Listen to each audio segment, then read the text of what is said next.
the seat. I'm on the seat, am I?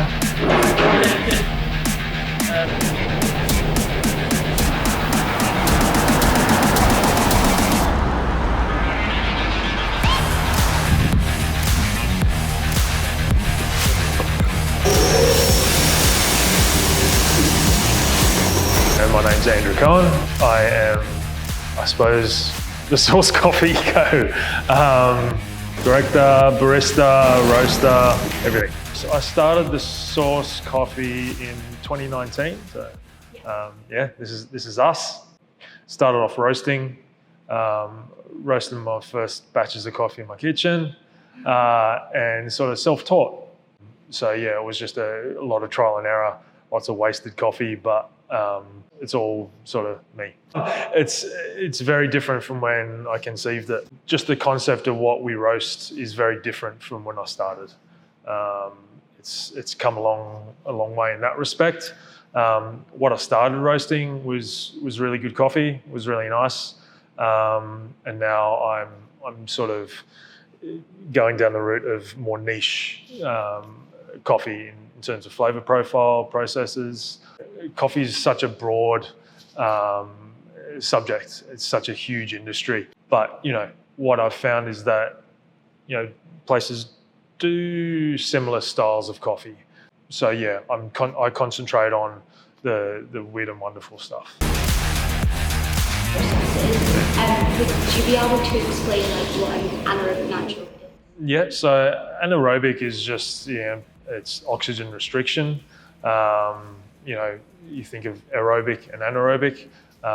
So if you do aerobics, there's lots of oxygen. If there's anaerobic, you're taking the oxygen away from the coffee. So it breaks the coffee down in particular ways. So if you starve coffee of oxygen during fermentation, what that'll do is it'll break the sugars down in a particular way, and the pectins in the coffee and the sugars will break down in a particular way to make the coffee essentially sweeter. That's what you're looking for. In a natural, it's naturally processed, so that is dried in the sun, but it's undergone an anaerobic fermentation before that, so it's nice and sweet, but it's dried in the sun, so it's going to get nice and boozy and those deep flavors. So when you're talking about a natural versus a washed coffee, that's going to be your main point of difference. It's going to be the deeper, boozier sort of profile flavors that you're going to get. Yeah. What about, I believe you have a coffee that's a hydro honey process? Yeah. So the hydro honey is, hydro is basically rehydrated. So that's what they do during the processing. So a honey process is obviously between a washed and a natural. You can sort of, say it's nearly natural and not quite a washed coffee. So it's still dried in the sun, but it's taken out of, it's taken away before it starts getting into that natural stage. Hydro is, as I said before, it's a rehydration.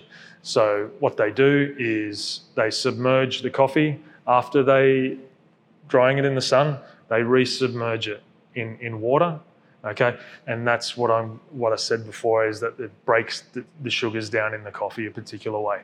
That's the end game of this style of coffee. Is it breaks the pectins down and makes it nice and sweet. We did a hydro honey and then we did a hydro natural, which was wild. I think that you can class what we do as one word is different. We brew a different way. We've got a specific recipe that we use for espresso and our filter. We definitely do those differently from anyone else. Just for a point, for pour overs, we use a much lower temperature than most places. We find that doesn't take away from the sweetness of the coffee and your profiles. That's what you're trying to show people, and so showcase a different style of brewing. So rather than picking out three things, it's just one thing is a point of difference. Yeah.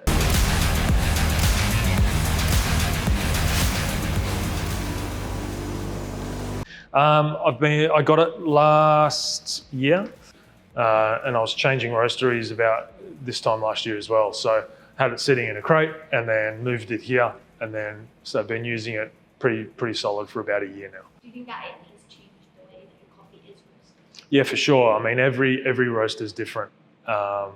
Every machine is different. And then every person who does the roasting is different as well. Yeah. So it definitely has changed the quality of what we do. Definitely made it better.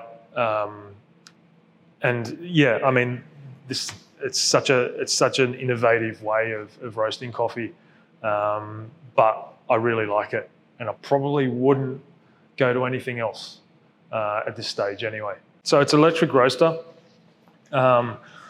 The main point of difference on the Typhoon versus your traditional drum roaster, it's a fluid bed air roaster. Okay, so if you open this up, there'll be a tray with holes coming up through the bottom, and your heat exchange comes upways instead of all around.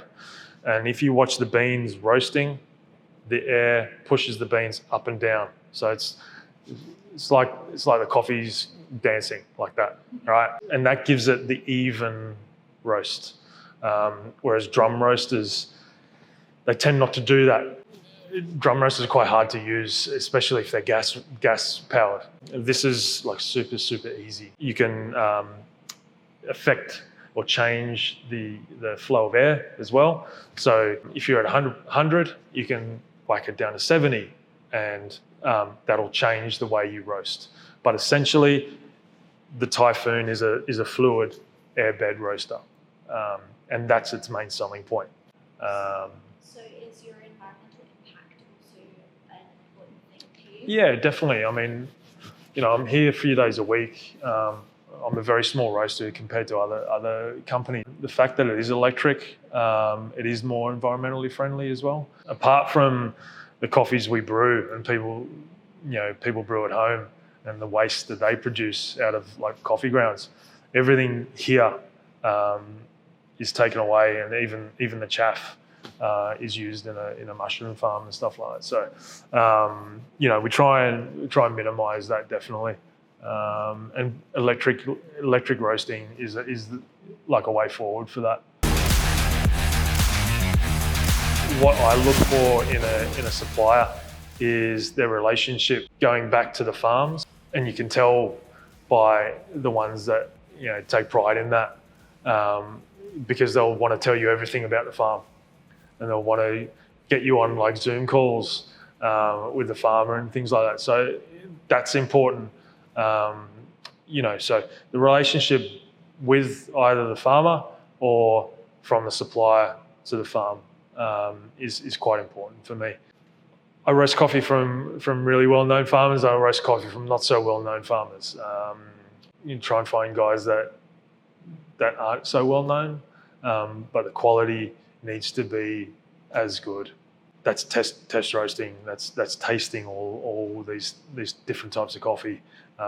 So it's never ending. Yeah. As you can see, I've got like quite a lot resting, and I'm due another batch, like a delivery today. So it's always roasting, resting, tasting, and then on to the next stuff. So. Do you work with any female farmers? Yeah, I have done. There's quite a few in Ecuador. I'd like to work with again.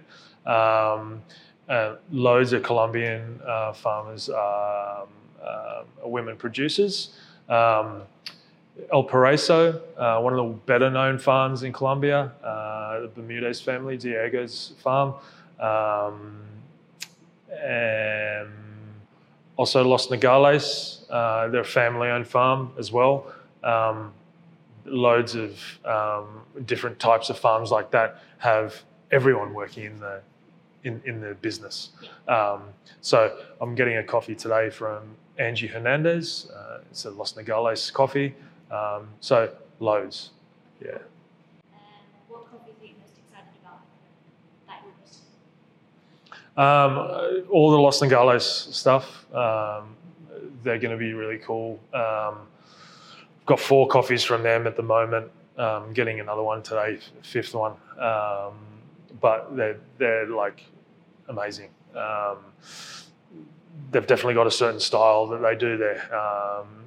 Always sort of thermal shock washed lots, but all very different. I've got a competition lot from Wilton Benitez coming up. I have roasted that coffee before, but it's obviously a different harvest. It's a competition papaya variety. And I've also got the Hydro Natural coming back in September. And then I've got stuff arriving hopefully next week from Paris, a warehouse in Paris. It's a Colombian company called Aroma Nativo. He usually does honey processed lots, but very, very unique flavor profiles. So that's what I'm looking forward to at the moment. But yeah.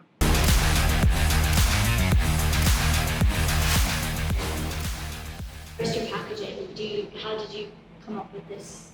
Yeah. It's all sort of running off from that being different thing. I found a lot of places, a lot of businesses who do coffee package their stuff the same way. It's quite clean and it's quite aesthetically pleasing. I understand that, and it looks really good. But you do something different, like the coffees we roast. Do something different with the packaging as well. That ties in with the shop, with the mural on the wall, space vibes. That's the route that I decided on going, something striking for the packaging. People always say, oh yeah, I had that coffee, had the astronaut on it, or had that coffee and it had the dude who looks like he's from Dune in it. Just that sort of thing. And people really like it. It's a talking point as well. Yeah, so his name is Enrico. He's in Italy. Montdoom, he's called on Instagram. But yeah, all the images are for sale. He's done a lot of artwork for bands that I listen to. That sort of heavier genre. I buy the images and he tweaks them a little bit with my logo on there. So every design has got my logo on the design. So I own that design, but I let him sell the design as well on his websites. With the space in the source, I've been there and it's very intimate.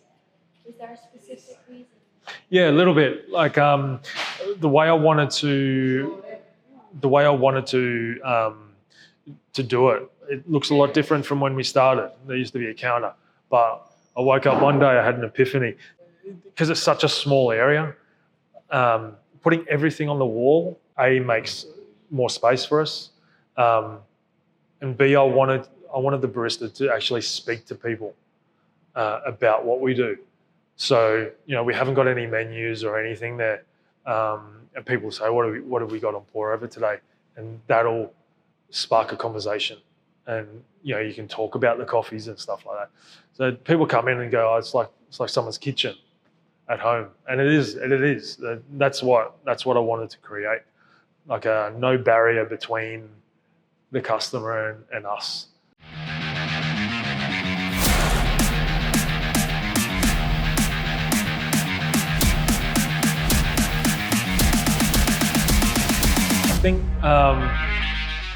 I think places that don't do this style of coffee are amazing as well, because people want to try something different, or have got to a point where they go, oh, I wonder what the world of coffee is like, and what the other end of the spectrum or whatever. They can come into the source and be able to have something that they've never had before. And I think that's the coolest thing, is to blow people's minds.